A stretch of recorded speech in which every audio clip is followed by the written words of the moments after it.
पीले दांत वाली बहू। रंजना कभी ब्रश नहीं करती थी। उसे कितनी बार उसके माँ बाप ने डांटा, लेकिन उसका कोई असर उस पर होता ही नहीं था, जिस कारण से उसके दांत पीले पीले हो जाते हैं। शादी के बाद। अरे बहू, वैसे तो तुझ में कोई कमी नहीं है, पर तेरे दांत इतने पीले कैसे हैं बेटा? कैसे मतलब? कोई सर्जरी थोड़ी ना कराई है। वो तो क्या नाम, मैं ब्रश नहीं करती थी तो पीले हो गए। अब क्या करूं? आप कहें तो लाल करवा लूं या फिर काले? यार ये क्या है, क्यों माँ से लड़ रही हो? लड़ रही हूँ? अरे मैं लड़ रही हूँ या ये बोल रही है कि दांत पीले हैं, पीले। अरे तपस्या थोड़ी ना की है इन्हें पीले करने के लिए। बकायदा ब्रश नहीं किया है 20 साल तक, तब जाकर। छी, कैसी बात कर रही हो? ये उस वक्त तो पीले नहीं थे जब हम लोग तुम्हें देखने आए थे। अरे तब साफ करवा लिया होगा डेंटिस्ट के पास जाकर। अब देखो कैसे पीले पीले लग रहे हैं। रंजना सास की तरफ गुस्से से देखती है। फिर शुरू हो गई पीले पीले पीले। अरे पीले तो तब भी थे जब मेरे हाथ का रसगुल्ला उड़ा उड़ा कर खा रही थी और बोल रही थी, लड़की नहीं गुणों का खजाना दे रहे भाई साहब आप। खैर, अब वो लोग करते भी तो क्या करते, पीले दांत वाली बहू पल्ले पड़ी थी तो झेलना तो था ही। एक दिन कीर्तन में रंजना गाना गा रही थी। अरे कमला बहन, माँ का द्वार है, यहाँ तो सब शुद्ध होकर आते हैं, फिर अपनी बहू को ब्रश भी नहीं करवाती तुम। दूर से पीले पीले दांत भक्ति में बाधा उत्पन्न कर रहे हैं। अरे कोई 2 साल के बच्चे थोड़ी ना लेकर आई हूँ मैं बहू बनाकर।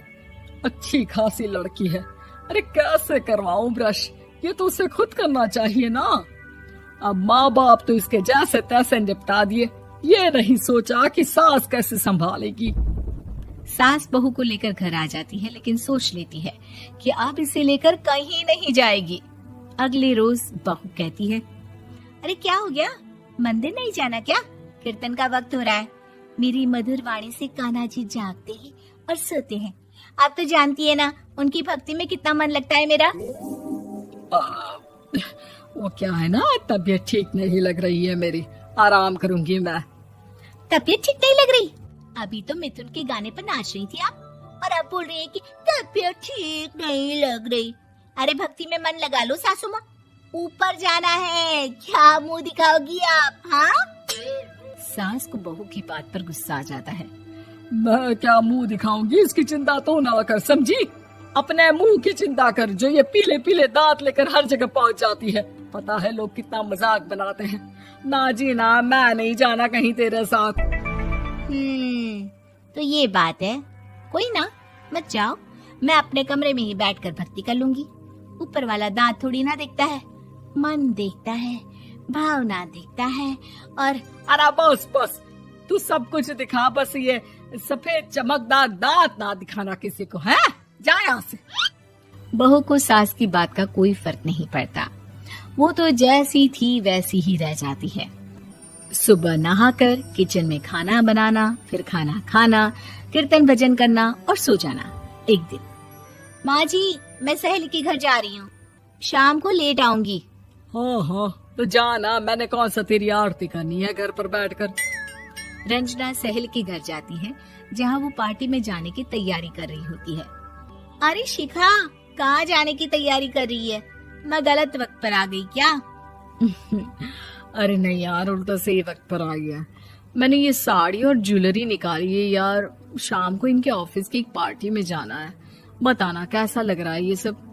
नहीं यार, इस ड्रेस के साथ तो वो वाली ज्वेलरी अच्छी लगेगी। हाँ हाँ सही बोल रही है, मैंने ध्यान ही नहीं दिया। वैसे तो हमेशा से मस्त फैशन सेंस रखती है। तो बड़ा जाती होगी ना पति के साथ पार्टी में। रंजना कुछ नहीं बोलती, बस सोचती है कि यार काश ये बात सही हो जाती, पर मैं क्यों नहीं जाती पार्टी में? क्या इन लोगों की कोई पार्टी होती नहीं होगी? रंजना घर आती है और रात में पति से सवाल करती है, एक बात बताइए, आप मुझे किसी पार्टी में क्यों नहीं ले जाते? क्या आपके यहाँ ऑफिस में पार्टी नहीं होती? पति बेचारा क्या कहता कि दांत पीले हैं तुम्हारे इसलिए। अरे कोई पार्टी होती नहीं हम लोगों के ऑफिस में, तो कहाँ से लेकर जाऊं? और मार्केट, मॉल, कहीं वीकेंड घूमना, कहीं तो। अरे यार सारे हफ्ते में एक छुट्टी मिलती है, तो सोचता हूँ कि आराम ही कर लूं। क्यों? रंजना मन मार के रह जाती है। पहले कभी सास के साथ मंदिर जाया करती थी, लेकिन वो भी सास ने ले जाना बंद कर दिया। घर बैठी बैठी रंजना बोर हो जाती है।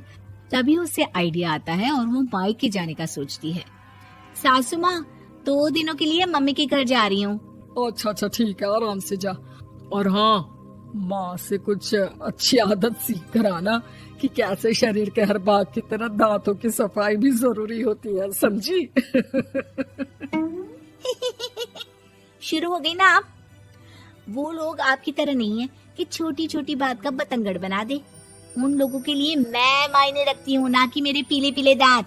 रंजना माँ को बिना बताए उन लोगों को सरप्राइज देती है, लेकिन जैसे ही वो दरवाजे पर पहुंचती है, अंदर देखती है कि घर वाले कहीं जा रहे होते हैं। अब माँ, काश रंजना दीदी के दांतों वाली प्रॉब्लम नहीं होती, तो वो भी हम लोगों के साथ चलती ना बुआ जी की बेटी की शादी में। हाँ बेटा, लेकिन अब उसे कौन समझाए कि उसको उसके पीले दांत नहीं दिखते, लेकिन उसके आसपास के लोगों को कितना एम्बैरेसिंग फील कराते हैं। मुझे तो कितनी बार उसके स्कूल की टीचर ने शिकायत की कि उसके साथ कोई लड़की बैठना भी नहीं चाहती, और ना ही कॉलेज में कोई उससे बात करना चाहता था। लेकिन पता नहीं क्यों उसे ये बात समझ में ही नहीं आती। कोई कमी नहीं है उस लड़की में, बस यही कि दांत पीले हैं। वो तो भला हो जीजा जी और उनकी माँ का, जो दीदी को जैसी है वैसे ही रखा हुआ है। रंजना को अपने घर वालों की बात सुनकर बहुत दुख होता है। वो सोचती है कि वो क्या करे, लेकिन फिर वो सीधा डेंटिस्ट के पास जाती है, अपने दांत चमकाती है और कसम खाती है कि वो रोज ब्रश करेगी। अरे क्या हो गया? तुम तो 2 दिनों के लिए गई थी ना। पर कोई ना, अच्छा है, चलो आ गई तो। रंजना सास के सामने आकर खड़ी हो जाती है और पूरी स्माइल करती है, उसके चमकदार दांतों को दिखाती हुई। हैं? चले मंदिर।